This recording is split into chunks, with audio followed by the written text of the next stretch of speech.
Hey, welcome back, everybody, to another episode of the Nonprofit Show. We're super excited to have you here. It's a big day in America, election day for a general election. Lots going on across the communities of America, and we are thrilled to have James Meisner here talking with us. He's the founder of the Kipos Group, and we're going to be talking about high-performance team building, strategies to get your team winning, moving forward. James, welcome. Thank you so much. It's great here to be here on election day. I voted early this morning and we're up and running. I love it. I think that's fabulous. We're really excited to have you here on an important day. I don't know what it is about those I voted today stickers.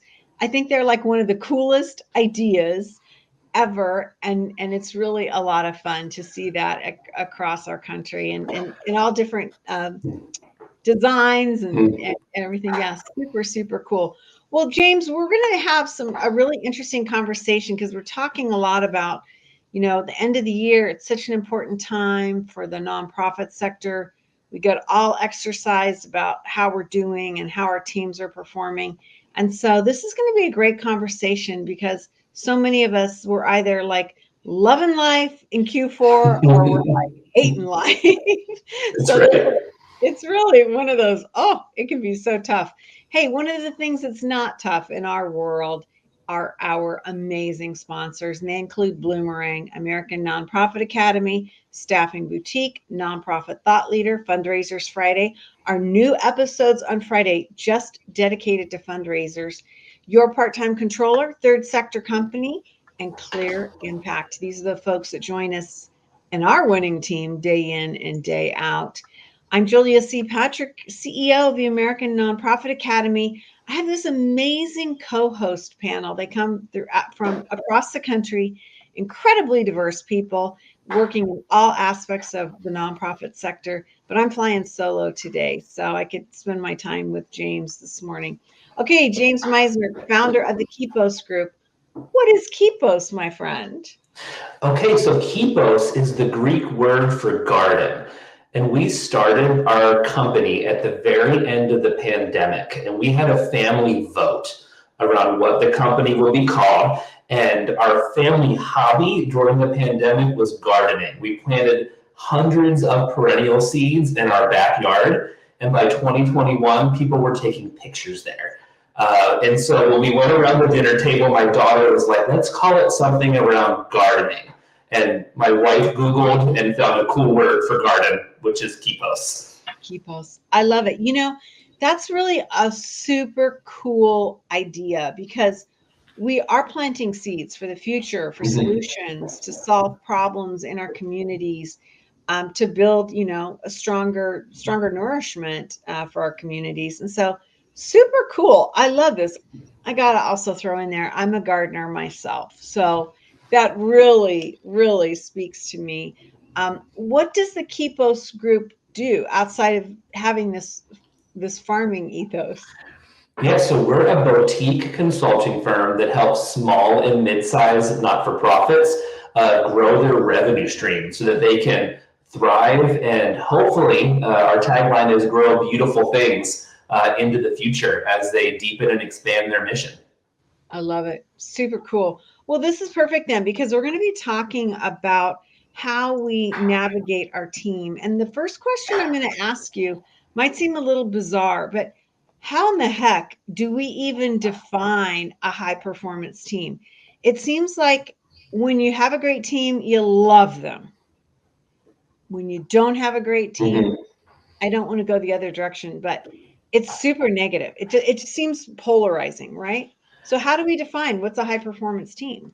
Well, first, let's just for 2 seconds frame just the importance of team. I think we all get it, but Patrick Lencioni, in his famous book, The Five Dysfunctions of a Team, says that it's not finance, it's not strategy, it's not technology that provides the ultimate competitive advantage, it's teamwork because it's so rare and it's so powerful. So I want to start with that. Teamwork, I think, does differentiate any organization or any team inside of an organization from the others. And when I think of what a high performance team is, I think there's three things that come to mind. The first is it's a group of people. There's no hero in a group of people. It's a group of people coming together around a common objective. I'm going to pause there. We think common objective. Wow, that's so easy. How do you have a team without a common objective? But we go into so many organizations and what the goal is, whether it's the financial goal or whether it's a missional goal, is so cloudy and it's not clear. If you have a group of people and they're all running in different directions, how the heck can they be high performance? So it's a group of people organized around a common goal that consistently produce outstanding results. They're not one-hit wonders. They're over and over and over again, knocking it out of the park as they try to reach their goals together. Yeah, what an interesting way to look at this, because I don't often hear that said, like starting, stepping back and then figuring out how everybody's rowing is really an interesting thing. It's kind of shocking because it seems like we talk more about what the goal is versus, if you will, the goalkeepers or the goal pursuers, right? We don't always talk about that team. No, that's right. I listened to your episode this past Friday for fundraisers, where you talk about that classic AFP stat, that fundraisers stay only 18% of the time. And I think we all know that people leave bad managers. People also leave bad teams. And when teams thrive, people stay. My last 9 to 5, the average was 5.5 years that people stayed in fundraising roles. People thrive when the conditions are created for them to bring their best to work. And so often we said, here's our $10 million goal, go get it. But we forget the underlying conditions that are needed for that to happen over and over and over again are all found in the context of a team, of people cohesively working together. And I think we forget about that a lot in the nonprofit space. Yeah, hearing you say this, it's kind of like one of those duh moments, like, yeah, this should be basic. But man, we don't talk about it that way. It like I said earlier, it seems like we focus in on the goal first and then not who's going to be there to navigate towards that goal. And I think that it's easy to become punitive when you structure that way, right? Because not everybody knows how they're going to get there, and if they can get there as a group. It's also super burdensome, it seems like, when you have that that pressure without strong team leadership or a strong team. So we've recognized that we've got to make some changes, and we got to look at this in a different way. How long is this going to take? Because this is not just okay, guys, we got to be a better team, right? This isn't a one and done. Or is it? It's 100% not a one and done. And it is a continual wake up every day labor of love that needs to be put out there. I like to talk about the 3 C's of building high performance fundraising teams. Okay. The first of those C's is clarity. We talked about this a second ago. Are people all rowing in the right direction? Is the goal incredibly clear? And does everybody on the team know what their role in reaching that goal is? You need to have clarity. Brene Brown tells us that clarity is kind. Okay. If you don't have clarity, you're just confusing the heck out of people, and they're spending half of their time and probably 75% of their mental energy trying to figure out what the heck is going on. Okay. The second C in this, I think, is community. People need to know that they're not out there on their own. Mm-hmm. That when something goes well, they're going to be celebrated for it. And when something goes awry, that there is a process so that everybody is treated the same way, whether it's good and they're being celebrated, or whether, hey, we didn't quite meet the mark there. And we need to talk about that. People need to have safety in that community, so that they're willing to talk about how to get better. High performance teams are teams that learn, and the best way that adults learn is by making mistakes and fixing it. And just the third C is consistency. As leaders of teams that raise funds or other nonprofit teams, you need to be consistent in it. People need to know, hey, this is what I'm being measured for. Here's when I'm being measured for it. And here's the process. We had a tradition where if a team member had a big win, we had a process for what that celebration was, almost a ritual, what that celebration ritual would look like. We also had a process for what happens when you're not hitting, the right numbers, or you're messing up on a regular basis. And they were all honoring, and they were honoring to the team members, they were honoring to the givers that we had. But you have to be consistent. It almost creates a ritual around that, so people know what to expect and rise up to the challenge. And that's the work of culture building. And culture building is not a fast activity. And it has to be reinforced over and over and over again. Mm-hmm.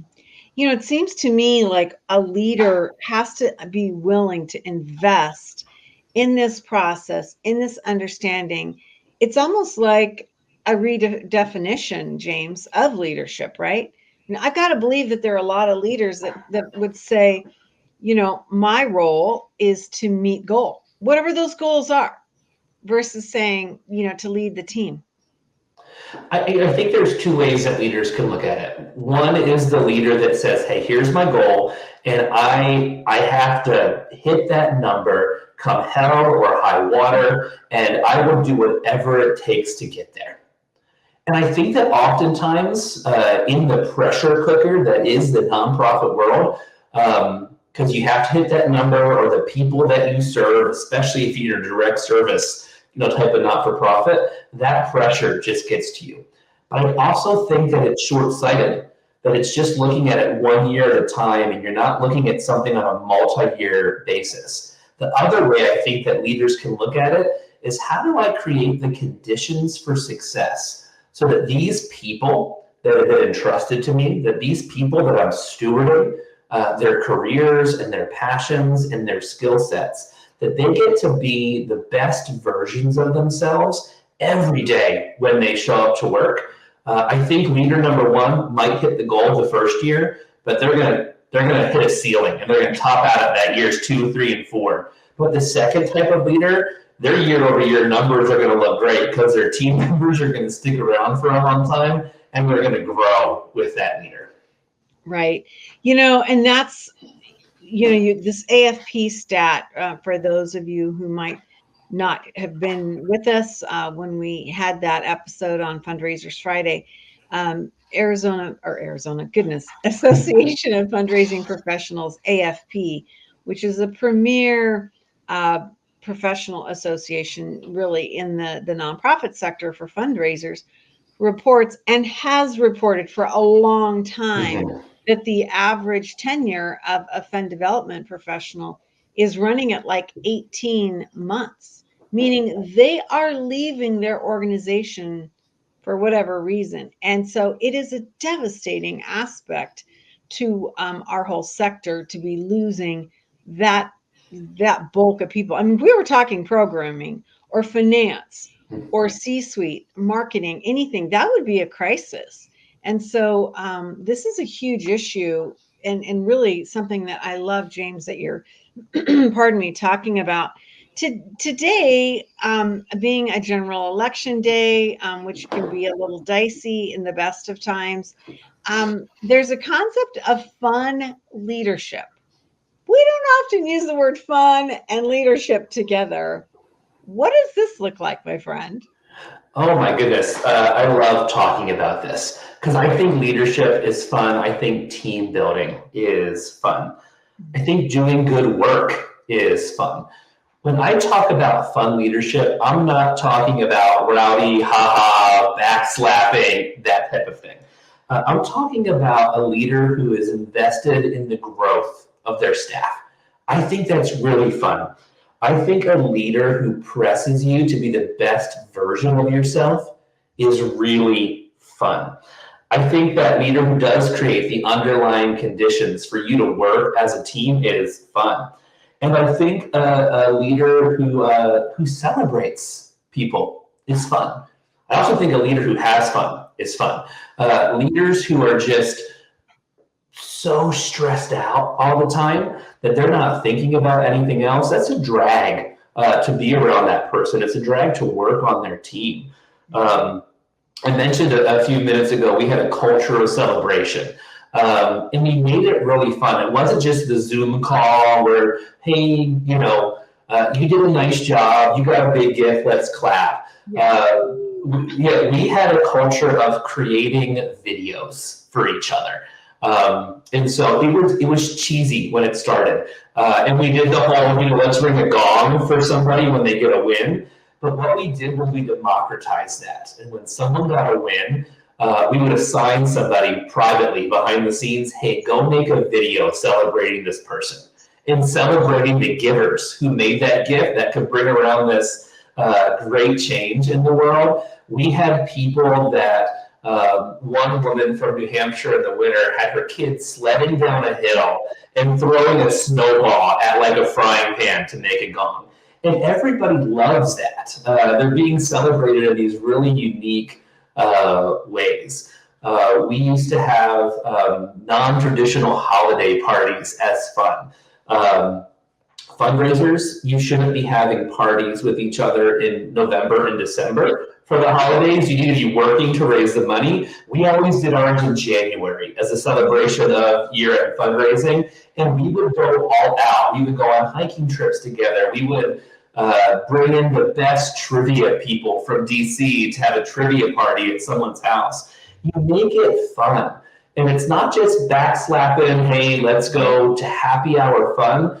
It's fun because you're in the trenches with these people doing great work. You're being challenged together. You're charging, the hill together. And you can let loose at the end of the day and know you're in a safe space to do it.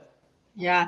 It's so interesting that you brought this up. I would say literally in like the last 60, 75 days, I've been hearing from leaders, and more privately, sadly, than not, leaders saying to me, Julia, I need to find joy in my life because it's been so tough, so tough. And for many reasons, since the pandemic, and I'm burning out. And if I don't find some joy, and I think this like almost dovetails into respite and self-care, that I can't be sustainable, right? I can't be the leader that I need to be. And it just seems like there's more permission to be talking about this. But interestingly enough, James, the recognition that you need to have some fun, you need to find that joy so that you can keep on the slog. Because let's face it, we're in a hard industry, right? We're in a really hard industry. I mean, nonprofits are solving problems that governments and big business haven't been able to solve in hundreds of years, right? That is not easy. That is not for the faint of heart. And I think that rest is really important. I think there's a few different types of rest, okay, that leaders need to think about. One type of rest is the completely unplugged, by yourself type of rest. For me, you mentioned, gardening. We're named after, gardening. For me, that's getting out on our family farm and just digging in the dirt, sweating buckets, okay? For other people, that might be reading a book by themselves. You have to find some type of way to release that. The other thing that leaders need to do is leaders need to model that for their team, that it's okay to unplug. One of the things that I would do is I would intentionally be very public about when I was taking time off of work, okay?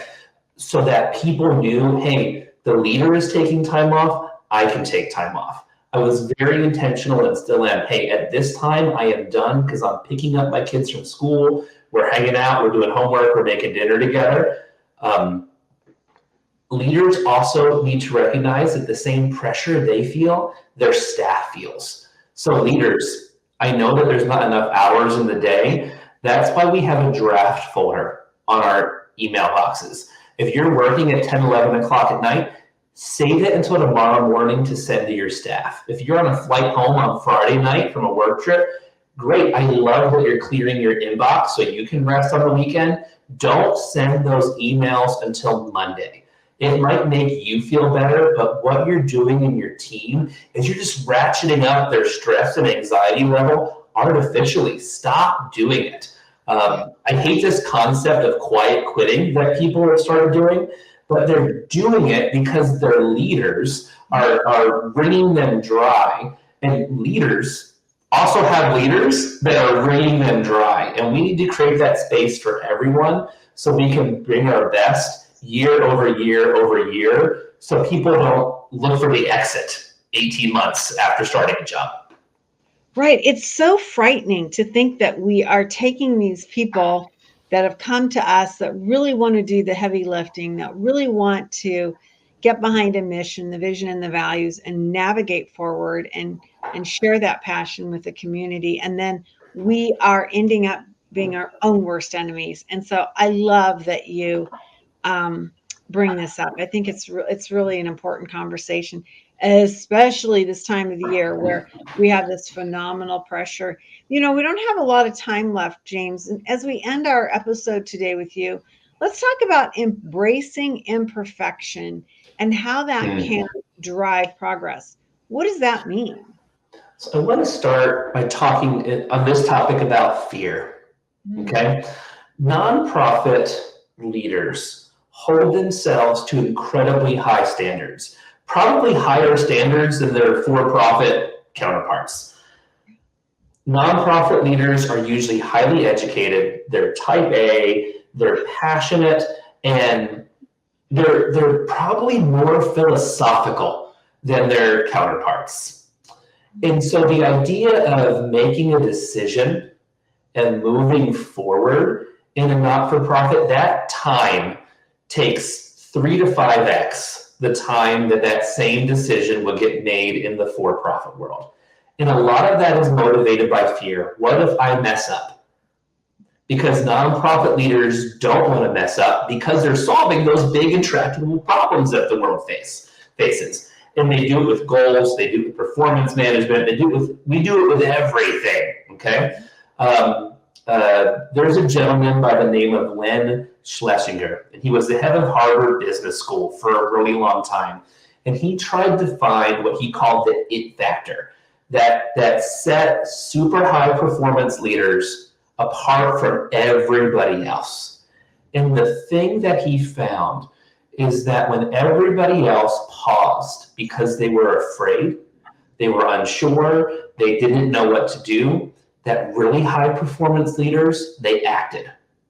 And they knew that it wasn't going to be perfect, but they knew that they were going to learn from that imperfection to make something better. And by the time they had iterated 4, 5, 6, 7 times, their counterparts were still trying to figure out what to do. And these high performance leaders were out there.